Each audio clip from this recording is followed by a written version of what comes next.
The first objective of today's lecture is to define a measure of complexity in terms of Fourier spectrum. Whatever we are going to do today and tomorrow and today is based on the third chapter of Ryan Ronald's book. So thanks to him. Yeah. The objective is to talk about complexity by looking at the Fourier spectrum. What was the Fourier spectrum? Given a function from -1 to the power 1 comma 1 to the power n to -1 comma 1, we notice that f could be written as, can someone tell me what was the Fourier spectrum? What was the Fourier expansion? F hat s into chi sx. Very nice, right? This is something which we know by now. F at s is the Fourier coefficient for subset S. Your function can be given in terms of its value on every input, or you can just mention the every Fourier coefficient. It's equal, correct? This is something which we have already seen.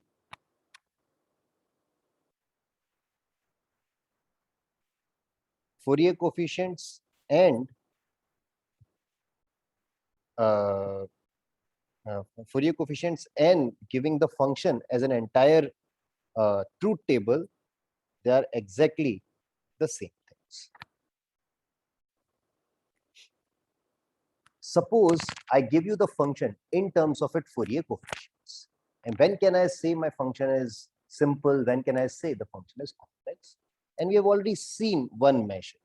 The measure is the degree of the function or the Fourier degree of the function.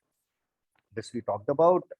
If the Fourier degree is small, then in some sense function is simple. If the Fourier degree is full, then the function is complex. And we have seen its relation with other complexity measures too. The problem with degree is that it is not a really very continuous measure. You know, what I mean to say is that suppose you have Fourier coefficients, start with Fourier coefficients on, let's say, empty set being 0.8, on set 1, set 2, set 3, right? 0.1, let's say 0.1, 0.1. And then if you take a look at the set 1, 2, 3, suppose there is a very, very small weight, 0.0001. Okay, this is a function of 3 variables. Knowing that this is the Fourier spectrum, what is the degree of the function? 3. 3, right? But your guess would be, really, the function is not that complex. It's almost equal. Right?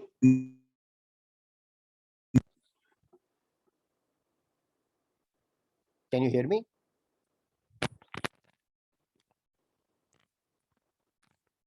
Hello? Hello, yeah. Yeah. Can you hear now? Yes. Did I get disconnected?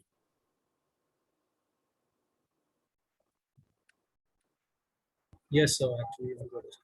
Oh, okay. Yeah. So what I'm saying is that the function almost looks linear, correct? Because there is just a very, very, very small weight which is lying on the higher Fourier coefficient, but essentially the function is linear. It is very, very close to a linear function. The task for today would be to make it robust.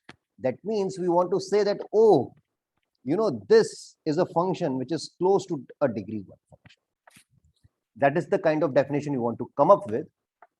And then we will see that once we start talking about this kind of a definition, suddenly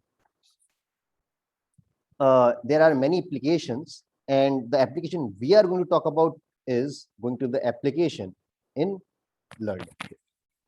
And we will discuss the details of the learning theory, but let's first make it robust. We need a few definitions. First thing is of a Fourier or a spectral set. given a function, we generally, when we write expectation, we write probability, we talk always about the probability distribution, a uniform probability distribution over all the inputs. We are going to talk about another distribution which will come up because of the Fourier expansion. We know this is true. Why is this true? What do we call this? Parseval's. Parseval's identity. Very good. Right? Since we know that this equality is true and all of these things are going to be positive, we have a probability distribution on subsets where every set is picked with probability f at s square. In other words, my Fourier coefficients define a probability distribution over all subsets. When I pick a subset from this probability distribution, this is called a spectral sample from the, or a Fourier sample from the function f. This is written as probability s is picked from a Fourier sample. That means I am picking s with probability f at s square. This is just a definition. There is no proof involved here. There is no idea, but is the definition clear?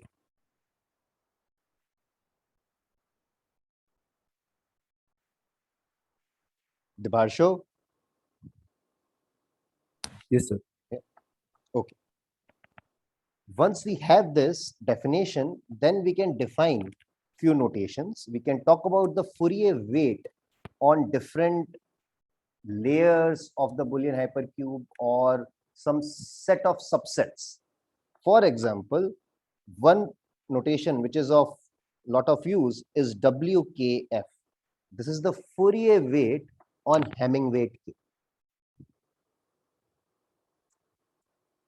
The definition is actually pretty intuitive. This is the sum of all Fourier coefficients where the subset has size exactly equal to K. The way to write it using the probability distribution, which we talked about in the previous slide, this is the probability when I pick a spectral sample, its size will be. Now, actually, this notation is very, very general. We need not talk about spectral sample of size k. We can talk about spectral sample of size more than k.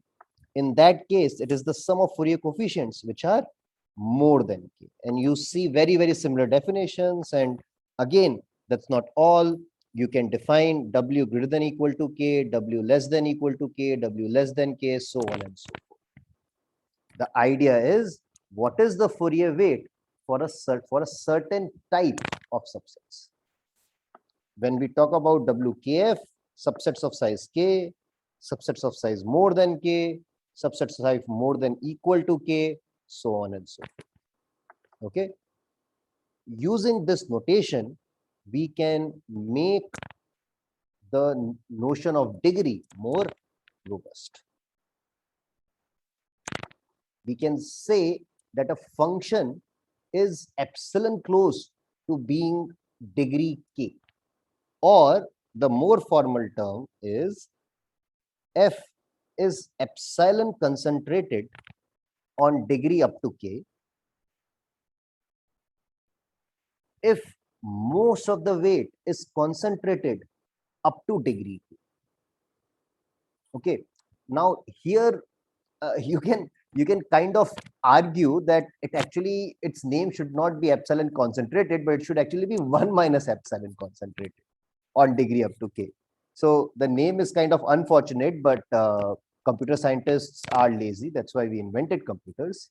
So what we do is, instead of writing 1 minus epsilon concentrated, we write epsilon concentrated, but actually means that if you look at the Fourier weight up to degree k, it is at least 1 minus epsilon.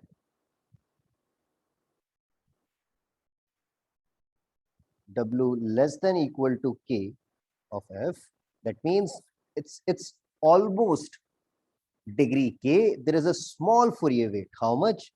Less than epsilon, which is there on higher coefficients. Right? Now, if a function is of degree k, how much concentrated it is up to k?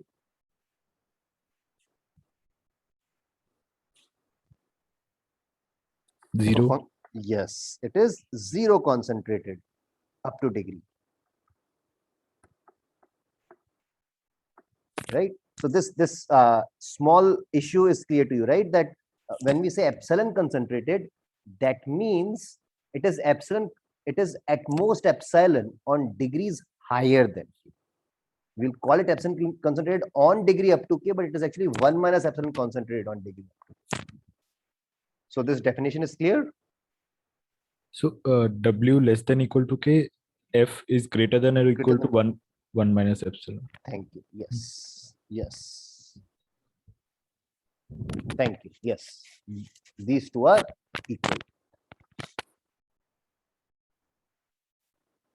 And in some sense, again, I won't be using this notion of degree a lot. I will be using this notion of approximation, but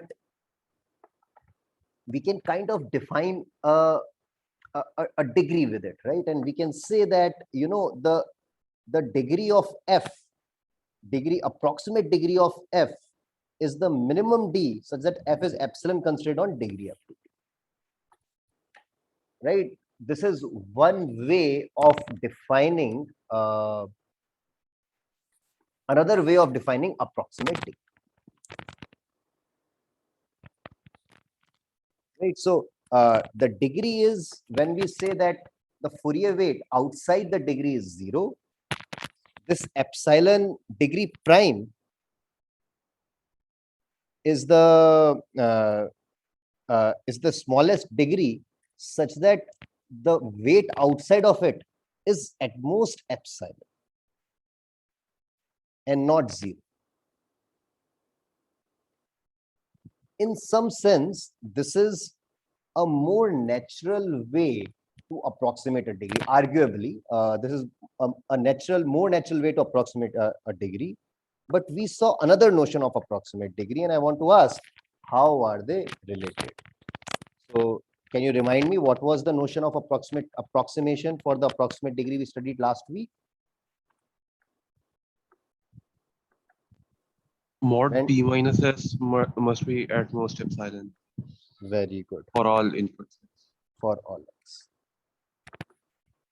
Right? Instead of this, now what I'm saying is that G approximates F if summation over F, summation over S such that cardinality of S is more than K, F at S whole square is less than equal. Correct. And in that sense, if I would say that G approximates F with, you know, up to degree d, so there is a degree in as a parameter such that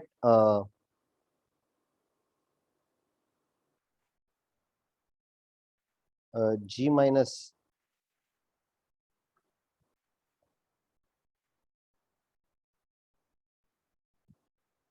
where S is such that cardinality of S.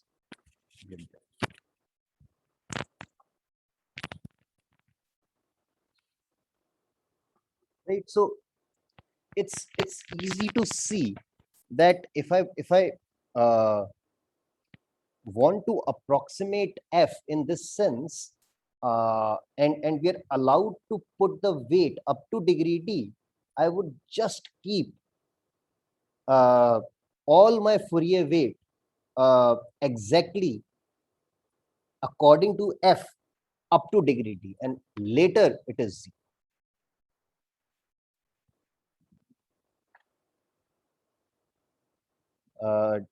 Is that point clear? What I want to say is that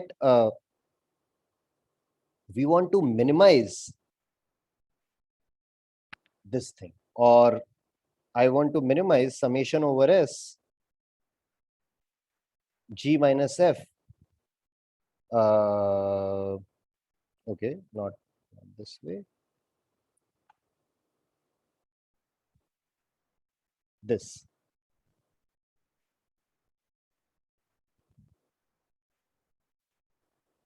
If I want to minimize this and I'm allowed to put my weight only up to degree d, the best thing would be to just take f and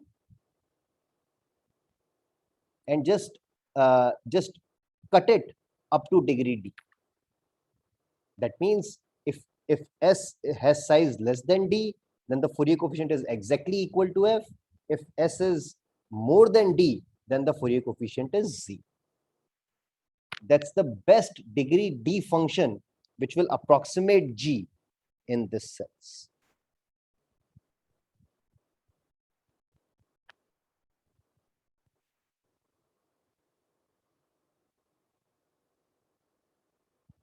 Right? So this is same as g minus f the 2 norm whole square. Right? Are people familiar with 2 norm?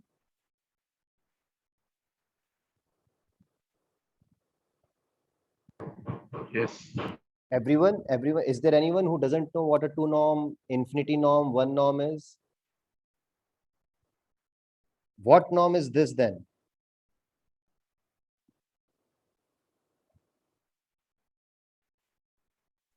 The infinity norm is less than equal to Yes. epsilon. Yes. So the definition of approximate degree we studied was that the infinity norm was less than equal to epsilon, and now it's a slightly different definition. We are saying that the 2 norm is less than equal to epsilon. Using Parseval, whether we talk about the 2 norm in the input world or in the Fourier world, it's the same thing, right? Because we know that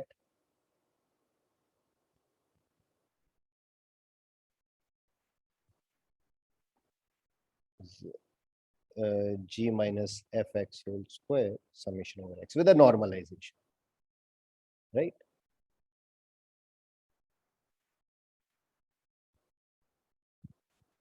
So what I'm trying to say is that this seems like a slightly different notion of approximation, but they are related. If the norm concept is not clear to you, it's okay. I can explain to you after the class. We can discuss it. It's not very important. I just want to relate it with the approximate degree. What is more important is the fact that you understand what is epsilon concentrated, right? And epsilon concentrated means, this is the definition, a function is epsilon concentrated on degree up to k if the Fourier weight more than k is very, very small. It is less than epsilon. So even if you remember that, that's good enough to continue. That norm thing I can explain to you later if that is not clear. And we saw that 0 concentrated was very, very simple. F is 0 concentrated on degree up to d. That basically means degree of f is less than. And we saw that degree f is a good measure of simplification, because the theorem was not written in that manner, but if a function has degree d, then it could depend at most on d times to the power d minus 1 variables. This was not written like this, but if you think of it, what we showed was that if the function depends on all n variables, then its degree is at least log n by log n. This is what we proved, I think, before midsen. But that's another way of saying that if my degree is d, then I can't have more than d times to the power d influential variables. In other words, it will only depend on d times to the power d minus 1 variable. So the proof is exactly the same. Whatever we did, this Nissan and Szegedy proof, for degree f greater than log n by log n, it will also show that if the function has degree d, then it will only depend on d times to the power d minus 1. Right? You can just see, if you take the exponential on both sides of this equation, you will very soon recover this d times to the power d minus 1. Okay. So we have already seen that if the degree is small, then the function is simple. And the idea there was that if the degree is small, then influence of f is high. This was shown by saying that, if the function is, if the degree is small, then either it will be 0 or it will be non-zero with very, very high probability. And we captured influence of I as probability of di of f being not equal to 0. We said that if f has small degree, DIF has small degree, and then if this is non-zero, then it should be a very, very high value. But then if influence is high, then total influence will also be high, but it has to be bounded by the degree. This was the main idea of proving that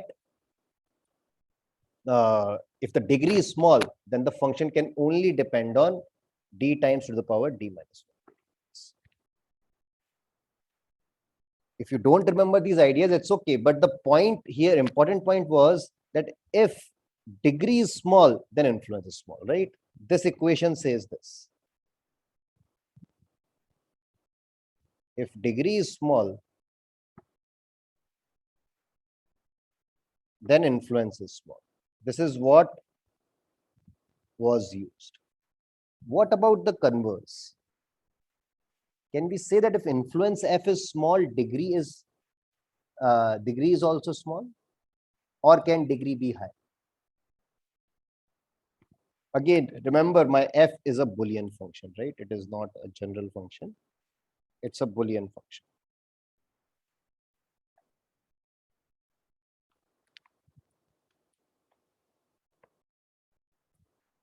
If you don't have a proof or a counter example, you can just tell me your guess.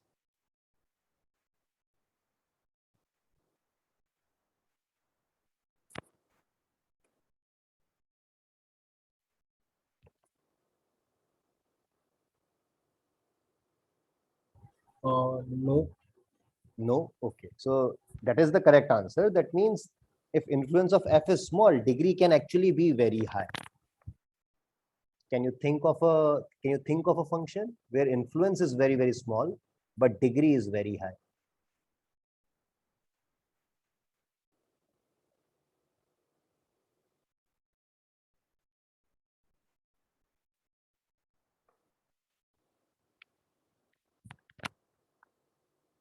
What functions have? Okay, good. So parity degree is high, but influence is also very high, right? But for OR, what is the degree?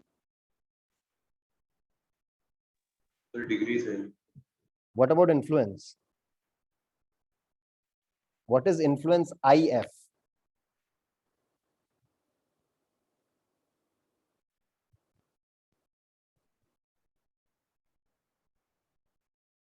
So let's say, what is influence I?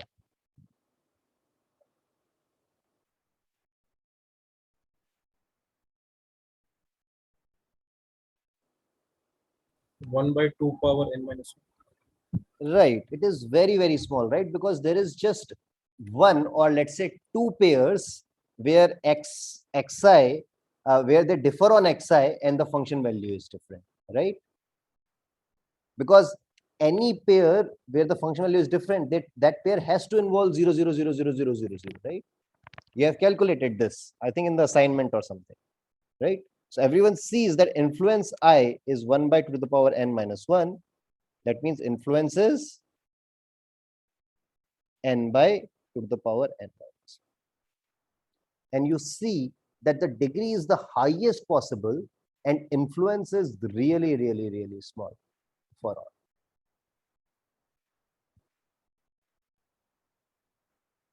So this converse is definitely not true. What would be the second best? We can't prove the converse.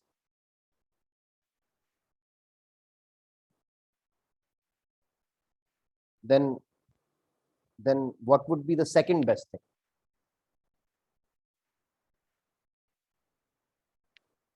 Depending on what we have seen before, right? Today, we have seen that Talking about approximate degree. right, and the approximate degree of how we have talked now. In other words, you want to say that if influence f is small, then the function is epsilon concentrated on a small degree, right? So instead, we want to say that f is, it cannot have small degree, but hopefully it will be epsilon concentrated on small degree.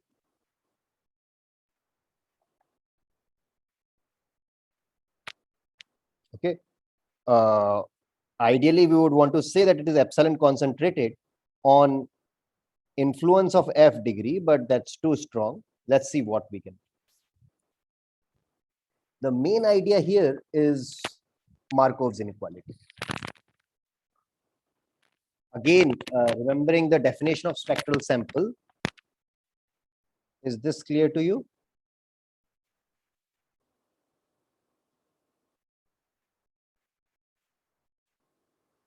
This is just by the definition of expectation.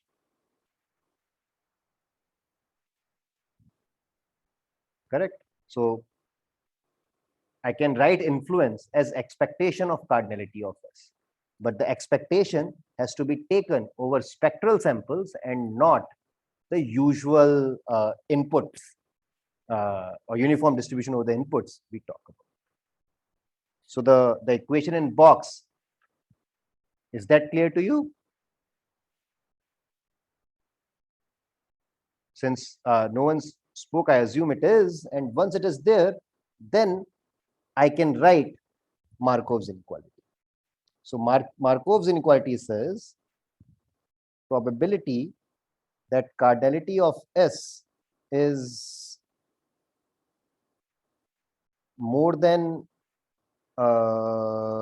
T is less than expected value of cardinality of S divided by D. right? And obviously the cardinality of S is a positive random variable, right? That is the important thing. That's why we can do all these things. We can apply Markov's inequality. That means probability SF, cardinality of S greater than equal to K, is equal to influence of F by K. Now I want this probability to be less than epsilon. That's why I will keep this, and then I will keep K to be IF by epsilon. Once I give this, I will get that my Fourier spectrum is epsilon concentrated on degree IF by epsilon.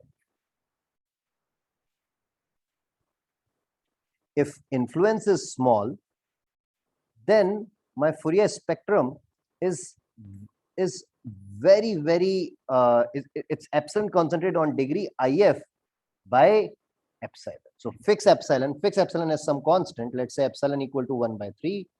And now I'm talking about on what degree is my function 1 by 3 concentrated. Up to 3 IF, I should see at least 2 by 3 bit. This is how you can infer it. Up to 4 IF, you should see at least 3/4 weight on the Fourier coefficients. So I can't say the degree is small, but I can say that the Fourier weight concentrated on small degree is very, very high, right? So this statement is an actual inverse of saying that if the degree is small, then influence is small. Or other way to say it is, if the influence is small, or whatever is your IF, up to k times IF, I will see Fourier weight of at least k minus 1 by k, or it will be 1 by k concentrated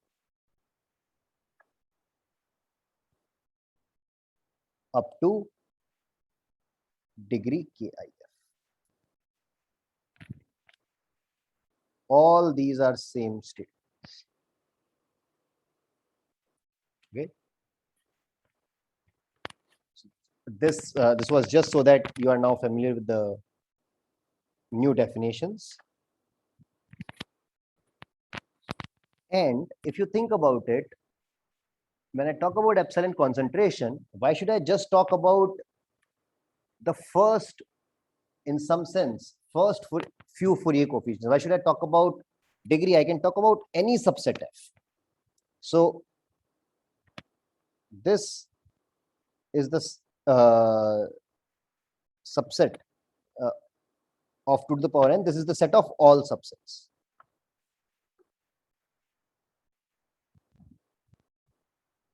And I can say that F is epsilon concentrated on a collection of subsets if the Fourier weight outside the subset is very, very small.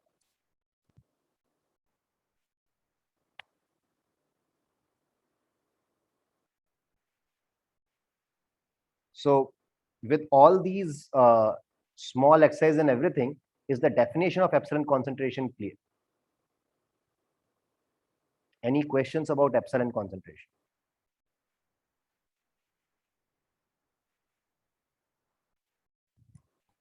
So basically, till now, when we were talking about Fourier weight of less than k or greater than k, so we are just generalizing using this f. I mean, Exactly. this one. Exactly. For when I talk about degree less than k, then these will be all subsets such that cardinality of S is less than k. This is one possible choice of this script F.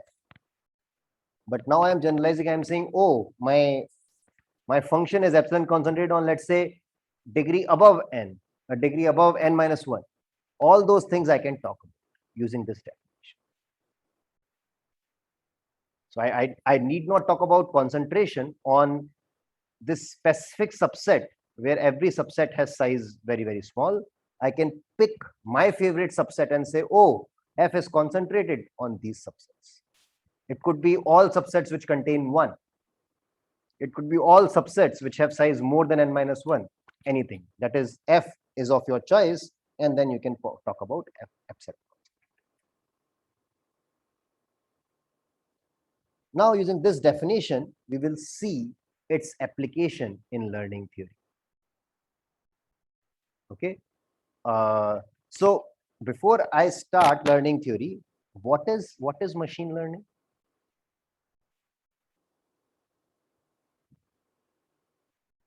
So hot. I'm sure all of you have heard about it and must have read about it. What is machine learning?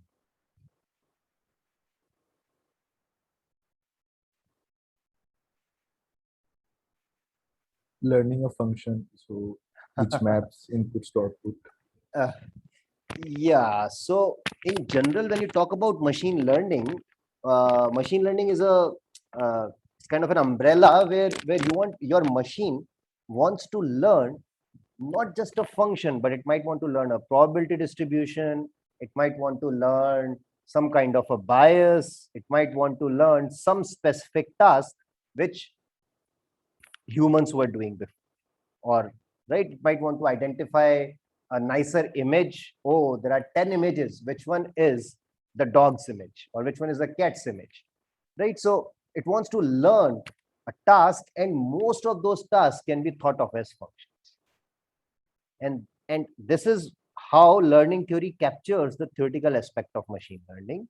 And you can kind of see this is also the like in machine learning, you are given a lot of instances, you are given a lot of data, and how the function, how a human will output on that, and then you want to learn more on some different input. This is the same model in learning theory.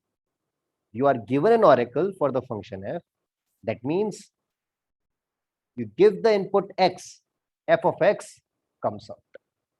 Given such an oracle, you want to minimize the number of queries to this oracle. You want to ask these minimum number of questions to this oracle, but given a new y, you want to check what is fy. Right? This is the main task in learning theory.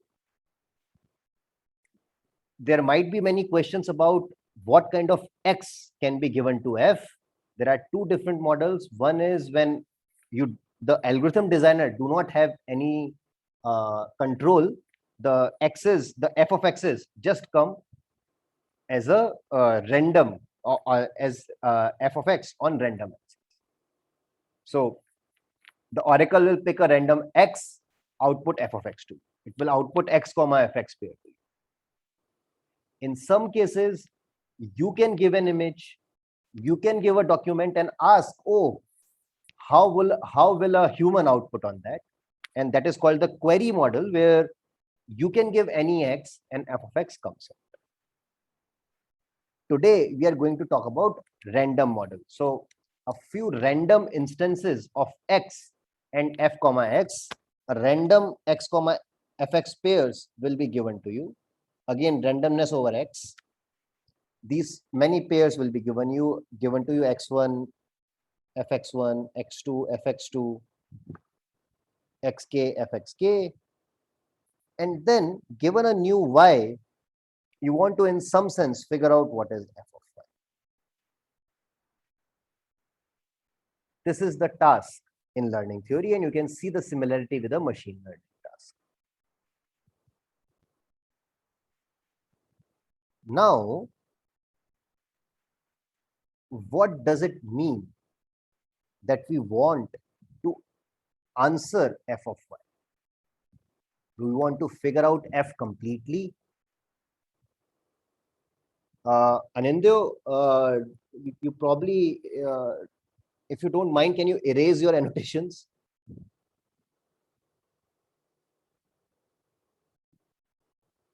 What I So I think you drew Actually- something on the screen. no, actually, sir, a net issue is there, so I go with the screen. So Something happened. Yeah, just check if you can erase those. If not, we will continue. It's on the sides. It's okay. But you see some marks on the screen, right? The dots in the end, and then there is a straight line. If you can erase them, go ahead. okay, Otherwise- okay. I joining. Okay. Okay. Yeah. So what does it mean that we want to learn function f? This might be different in different models. The way we would say, the way we want to do it is on the randomness of the algorithm. My algorithm will be using some randomness.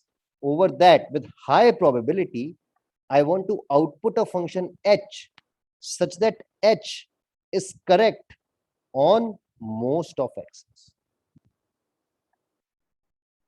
What is the probability distribution here? It's the uniform distribution of the inputs, our old friend.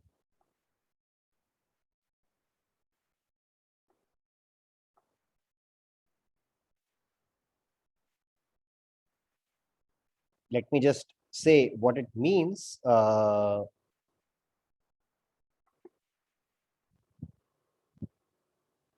Anindya, don't worry about it. Yeah. So what we learned today, or what we want to emphasize with learning theory is that our task would be, we are given an oracle, Whenever we press a button, it gives us a pair x comma f of x, where x is picked uniform. This is what we know. Now, using this oracle, after some time, we with high probability, we want to output a hypothesis function h, which we think is close to f. What does it mean it is close to f? It is gives the correct answer as f on a high fraction of inputs. On 1 minus epsilon fraction, h agrees with f. This is called probabilistically approximately correct. Probably approximately correct. Right? Another small thing, generally, if your f is could be any Boolean function, then this is a very, very hard problem. What we would say is that this Boolean function is of special kind. Either it has small degree, either it is epsilon concentrated on small degree, or it depends on very few variables or something like that, or it's almost linear. And given such conditions, we want to learn f very quickly. This gives us the complete learning problem. Given an f which is part of some concept class, this is some subset of all the Boolean functions. We want to output an h with high probability. Again, this high probability is over the randomness of the algorithm, such that my h is very, very close to f. This is what I mean by f is h is very, very close to f. So remember, there are two different things here. H with high probability, I am giving an h which is very, very close, which is a good approximation of f. On most of x's, it agrees with f. Let me just wait here for your questions about this learning problem. Is this task clear? Can you see the similarities with machine learning?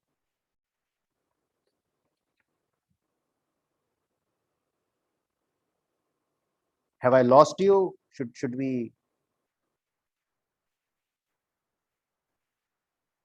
So, sir, Mhm. this h that we are that is coming as an output, Mhm. this is being computed by a randomizer. This is computed by a random. It has to be, yeah. Okay. And so Right. this this new definition that we have of probability f of x not equals to h of x. This is something about the approximation that you had mentioned while mentioning I mean the Approximate approximate degree. degree. Yes, yes, exactly. I had said that you can define different notions of approximation. Now, this is another notion of approximation. This, I think, this particular notion I also mentioned in the class last week. So is this notion related to some sort of related to some LP norm less than epsilon, or is it a different No, notion? it is not, because it is not saying what happens when fx is not equal to hx, right? There is no like h could be 1000 and f could be minus. Oh, okay. If you Oh, say so that H, h is so we need not output a Boolean function for all yes. inputs. So Okay, all right. this is so good. Now this is what I want to mention later, that once you restrict h to be Boolean, right? And in some sense, there is no point that you should output a non-Boolean function, right? If you want to learn a Boolean function, you're outputting, and you say that my answer is going to be 0.8, then that is just stupid, right? I want to match with function's value. I don't want to go close to f. Either I want to say fx is equal to hx, or then otherwise I don't care. So that means I don't want to answer 0.8, 0.9, minus 0.8, minus 0.8. I would either answer 1, or I will either answer minus 1. Does that make sense?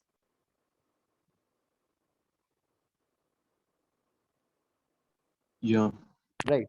Now, once you fix that, then you will see that this is same as saying f minus g whole square is less than equal to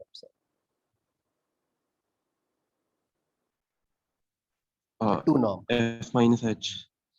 Yeah, with some constant here, right? Sorry, Oh, okay. H with some, yeah. Because what will happen, wherever they are not equal, there will be a factor of 2. So I think this C might be epsilon by 4 or 4 epsilon or something. Right? Every pair where Yeah, fx is not equal to hx will give you a value of 4 or something, right? So yeah, I think this will be 4 epsilon.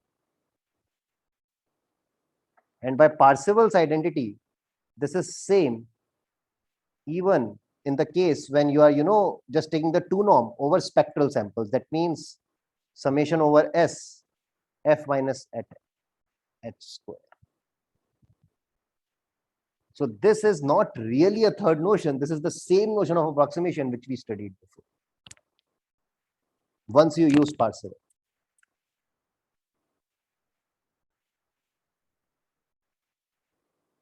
This is very, very related. So this is saying that yeah, that okay. So I can't frame it in terms of epsilon concentration, but in some sense, H, the spectrum of H is very, very close to the spectrum of F.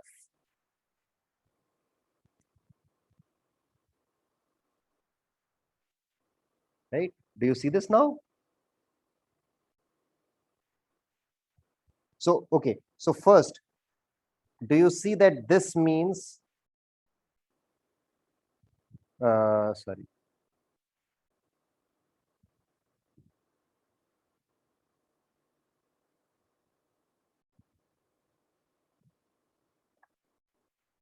Do you agree with this?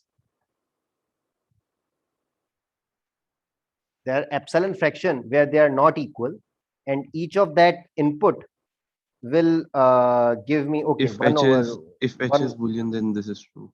Yeah, obviously. So that as I said, that in the learning case, I want H to be Boolean, right? Yeah. So in that case, these if H is not Boolean, then these notions are not the same. Yes. Okay. Right. But once I restrict H to be Boolean, then and this is my 2 norm, which by Parseval's identity is same as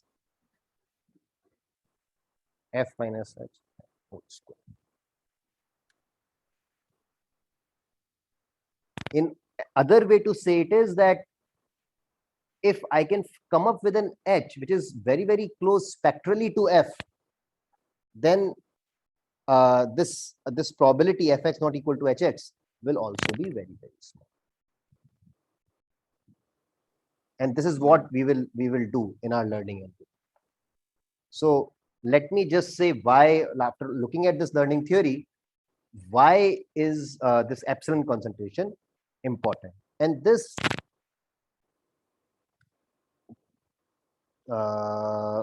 will this is a generic strategy where the idea would be, you estimate F's Fourier coefficients. This gives us a good approximation of F, right? So when I try to, how I will do it, I will describe later. But if I want to learn F, one of the way would be try to estimate what are F's Fourier coefficients. Once I get good estimate of F's Fourier coefficient, I will get H, which is, instead of F at S, it would be just some prime, right? It will be an estimation of the Fourier coefficients of S. Now, my task was to learn F. Now, what should I output? Should I output H of X?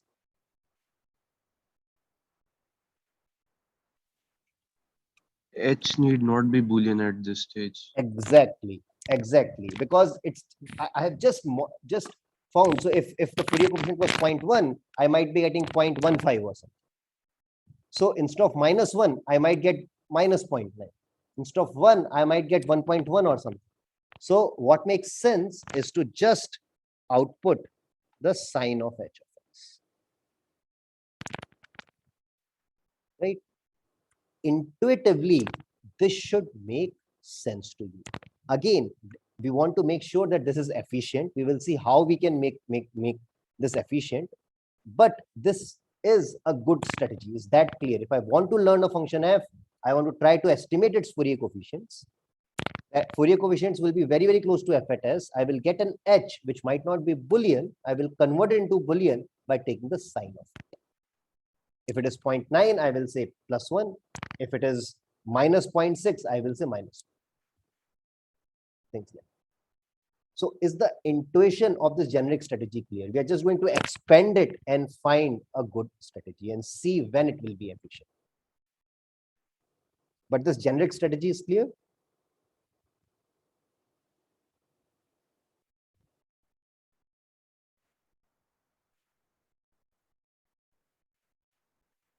Doubts? Yeah. Right? So, okay. So now tell me, what do you think my complexity here will depend on? How much time this algorithm will take, a certain amount of time.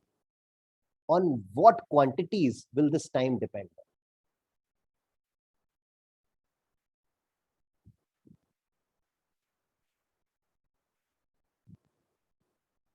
On epsilon. First will be the level of accuracy we want the epsilon.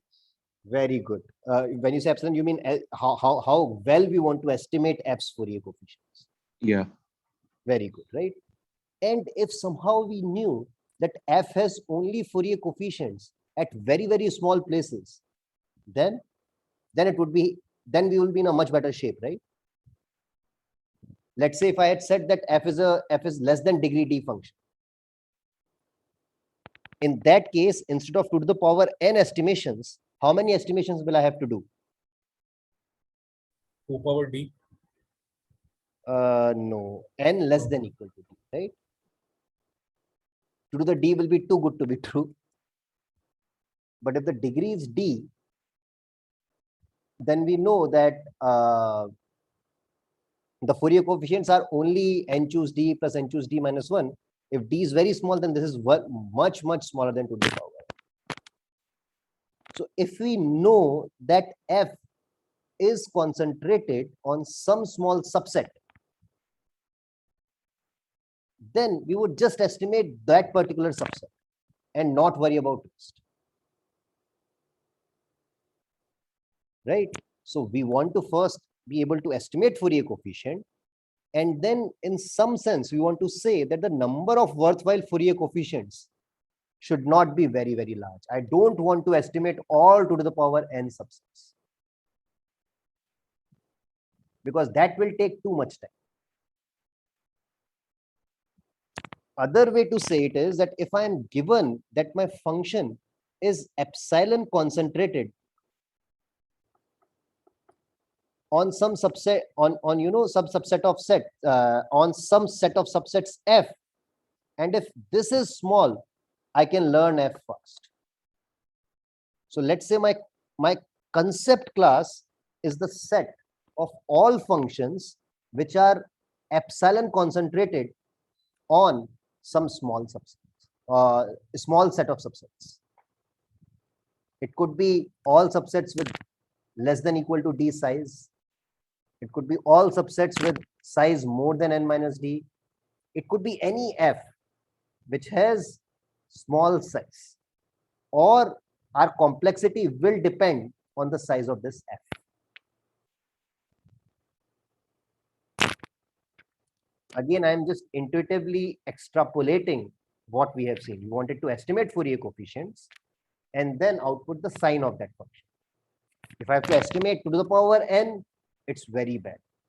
Instead, I will say that my function is coming from epsilon concentrated functions on f.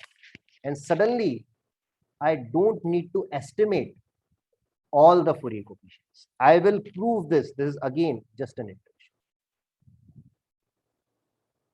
Using this is the theorem I am going to prove. And obviously, the red things are important. I don't even have to have query access. I just have random access. That means when I push a button, I get a x comma fx page. Okay. if we know that my function f is epsilon by 2 concentrated on script f, then f can be learned in this much time. Notice here it is in polynomial of size of f. So if you can say that f is epsilon by 2 concentrated on a very, very small set of subsets, that's great. Then we can learn it much, much faster.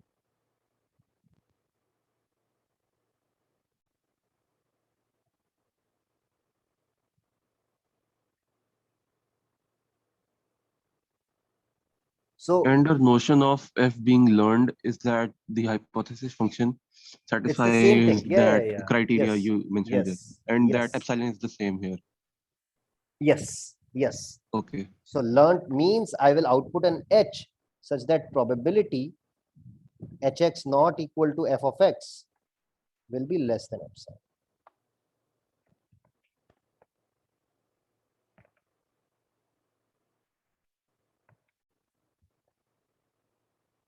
Okay, and since h is going to be Boolean, that basically means that h minus f whole square is less than equal to epsilon.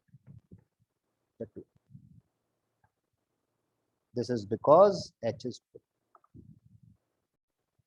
sorry, this has to be with a constant or something, right? Some 4 epsilon.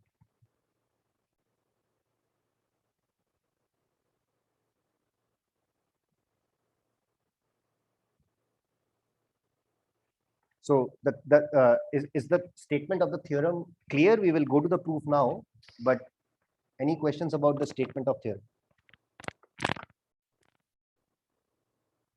And if the statement is clear, then what do you think? How should we prove it?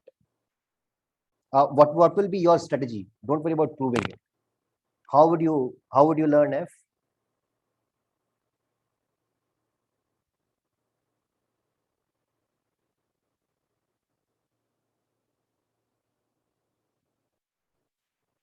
We know that f is the important Fourier coefficients of f are in capital F, script f. And we want to estimate f. We want to come up with an approximation of f. How will we do it?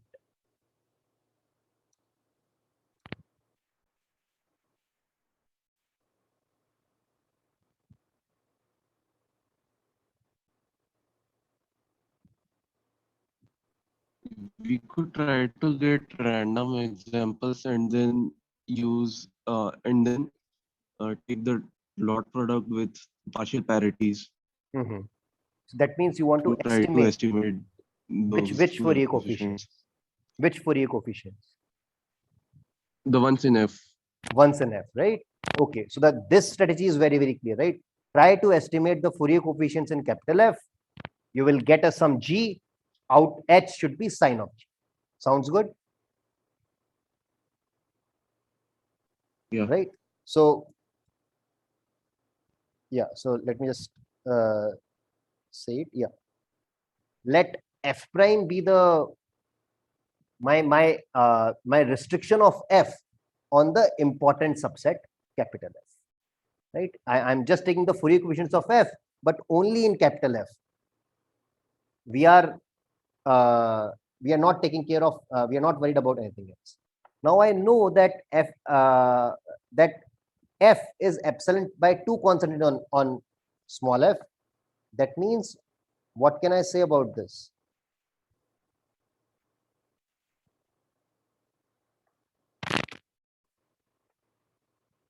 F is epsilon by 2 concentrated on script f. That means this quantity is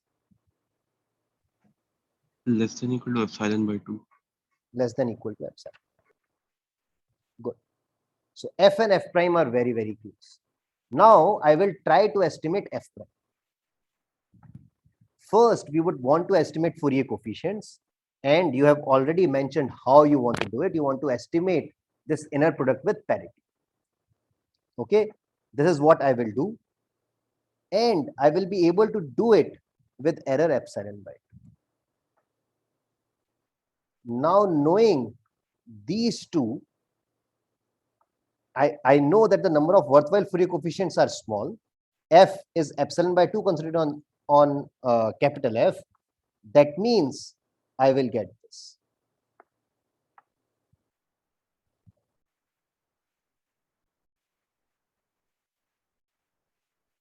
Okay. And then I will output sine of g. I will explain all these three statements one by one. But is this is the intuition clear? First, estimate Fourier coefficients. That gives you a g which is very, very close to f prime. F prime was very, very close to f. That means we get a g which is close to f in our whatever usual notion of whatever notion of approximation we have been dealing with today. And then I will output sine of g. Okay, let's look at each of these steps. That will cover the proof. If I'm given random examples of f, this is what I'm given with. How do I estimate f at s? Notice f at s is summation over s fx chi sx.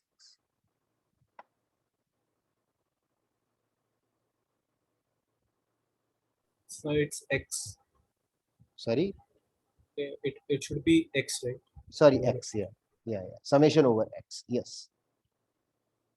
Other way to say it is f at s is expectation over x fx chi sx. Sorry, I should have written 1 by 2 to the power n here. Yeah. So f at s is an expectation of this thing. I'm given some t samples of f of x. This will be my estimate.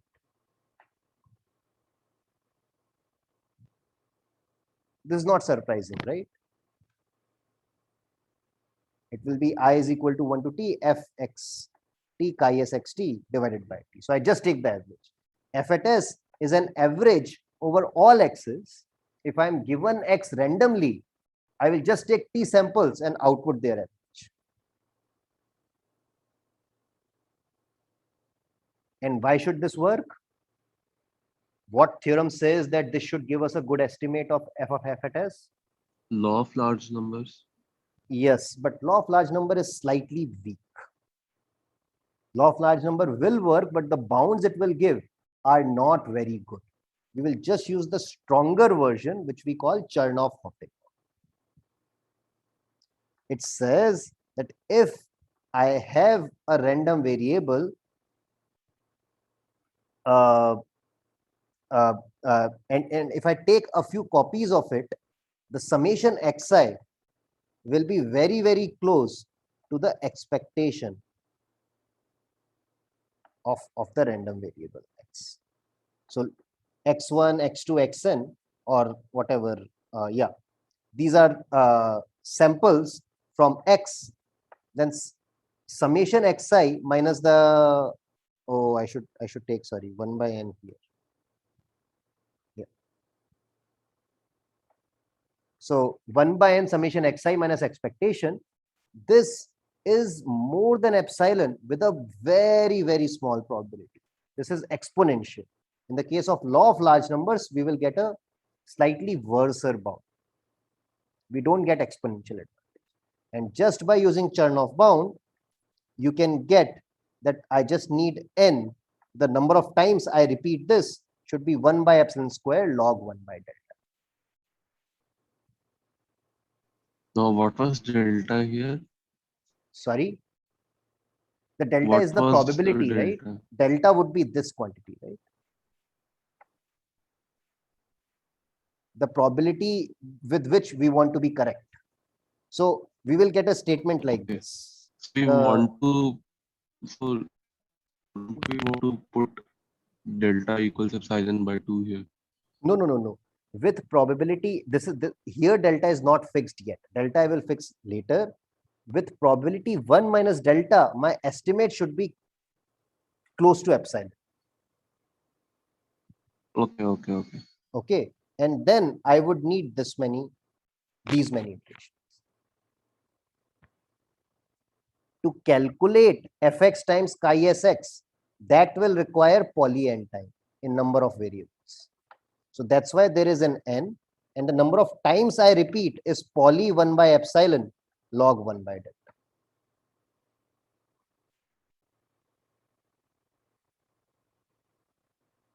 Okay, so this is a direct application of Chernoff-Hopding bound. I'm sure Yatin can figure it out. Yatin, you are writing the notes today, right? Yes, sir. Yeah, so you can definitely figure it out. From Chernoff-Hopding bound, he will get that the number of times I have to repeat, probably I should not have used n here. I should have used, let's say, I'm repeating it m times. N was the number of variables. That's why it was a bad idea. If I'm repeating it m times, the number of times I have to repeat is 1 by epsilon squared log 1 by delta. And each repetition will take poly n time.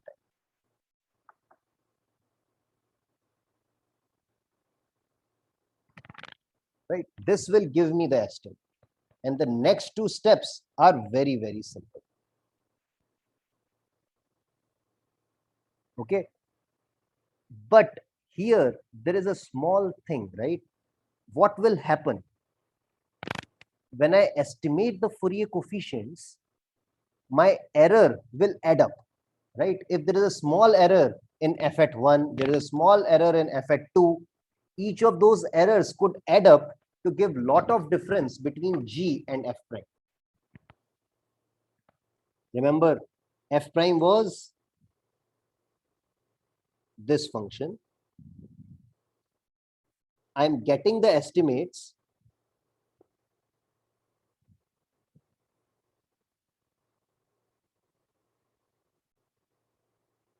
Now, the question is, how close should g at s be with f at s? And that would be this much.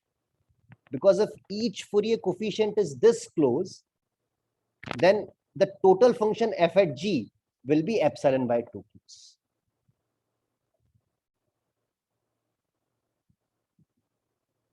And similarly, since I can only apply union bound, each of the Fourier coefficients should be estimated correctly with very, very high probability. So what I will get at the end of this is that with probability greater than 2 by 3, remember this 1 by 3 f, I apply union bound, my error probability will be at most 1 by 3. That means with probability 2 by 3, I will get a g such that g minus f prime is less than epsilon. Each Fourier coefficient, the error should be this with this probability. Then I will finally get with very high probability a g such that this thing is true. And by previous calculations, this time will be poly f 1 by epsilon f, whatever we needed, like before. Okay, so this is coming from delta. This was the epsilon of the estimation. So this 2 by 3 cannot be improved. I mean, this is a fixed bound for all epsilon. No. This is just because our definition of randomized, we have kept it as if we get a close enough by probability with probability 2 by 3, we say it's a good randomized algorithm, right? But if you want this to make 3 by 4, then your probability greater than should be 1 minus 1 by 4f, right? So it will still remain poly f 1 by epsilon n, that constant will change. So whatever delta you want, you can make it 1 minus delta by f, right?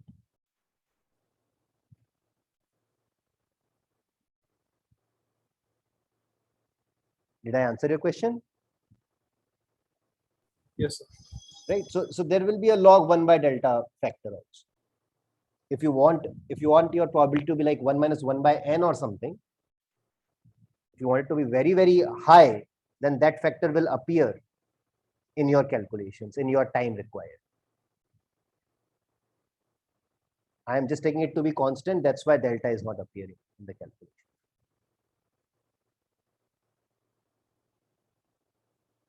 And once we have estimated, then things are very, very simple. If g is close to f prime with s epsilon by 2, then g is close to f with probability epsilon. This is the simple calculation. It's some if you look at the 2 norm of G minus F. It is summation S subset of n F at S minus G at S whole square. This is the definition. Now I can look at S from F, S from not from F. For S not from F, there will be an epsilon by 2 concentration. This we know.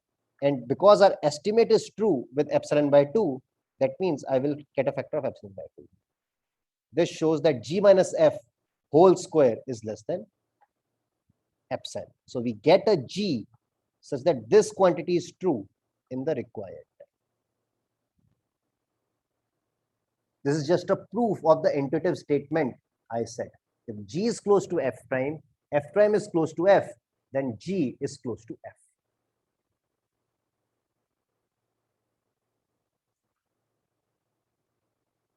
Okay. Now my output will be H will be sine of G, and I want to show that H sine of G is a good approximation for F. That is exactly the fact which we already have discovered, that the third notion of approximation and second notion of approximation were the same using Parseval cycle. The distance between F and H is the distance between F and sine G. This is the probability that Fx is not equal to sine of Gx. And now, if Fx is not equal to sine of Gx, then what can I say about Fx and Gx? How much distance will there be between Fx and Gx?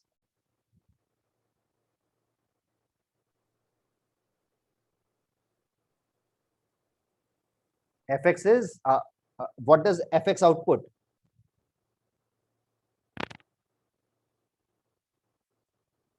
One or minus one. Minus 1, right? And now the sine of G is not same as F. That means F minus G is at So it's least, minus one and G is negative. so then F and G, F minus G is at least 1, right? The mod of Yeah. F minus G. That's why this equality comes, right? So Fx minus Gx is at least 1 when Fx is not equal to sine of Gx. That means expectation of X is this. Now calculating this, we get the distance of F and H is small. If F and G's distance, if F and G were close together in epsilon by 2 concentration or in 2 norm, then distance of F comma H will also be small. This proves our theorem. Why is there a less than equal to in the last line? Why not equal to? Oh, because when we are estimating G, we will get something which is close to F, right? We don't know whether it will be exactly at distant. No, distance even epsilon. before that. This. So this expectation This is expectation, equal. why This is is it less equal. than? Okay. You Okay, got, okay. you got, yes, my mistake. Yes, this is actually equal. These are the same things, and these are equal because of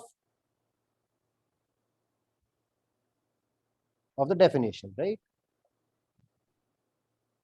Yeah. If you if you want to write it as summation over S F minus G hat whole square, then this is by Parseval.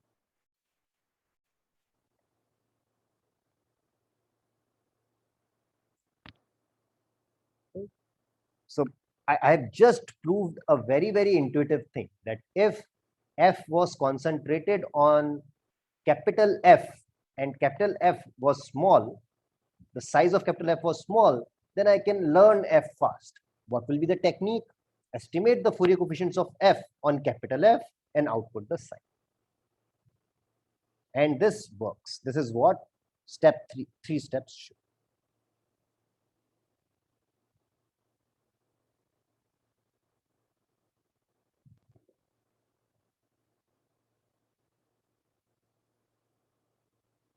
In case F is not clear to you, you don't know which F I am talking about. If your algorithm has to learn F, then I have to add time to identify F also. If you already know, if you have the condition that the concept class was all functions which were epsilon by 2 concentrated on F, then this will be 0. Otherwise, we might want to find out what capital F is, and that might take extra time. But once we know F is epsilon by 2 concentrated on capital F, then it can be learned very, very fast. What is very fast? This much time.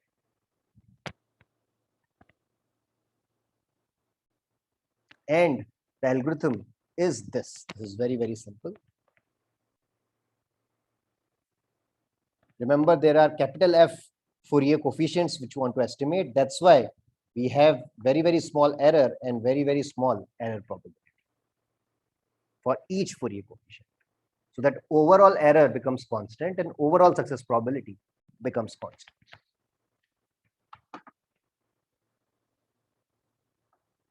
To conclude, epsilon concentration gives us a robust way to talk about degree. Degree was very flimsy. It changes suddenly. We wanted to make it more robust. We wanted to talk about our epsilon concentration. It generically gives a good learning algorithm.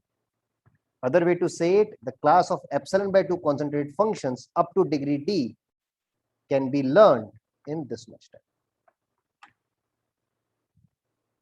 time. Yeah, so okay, so I should say less than.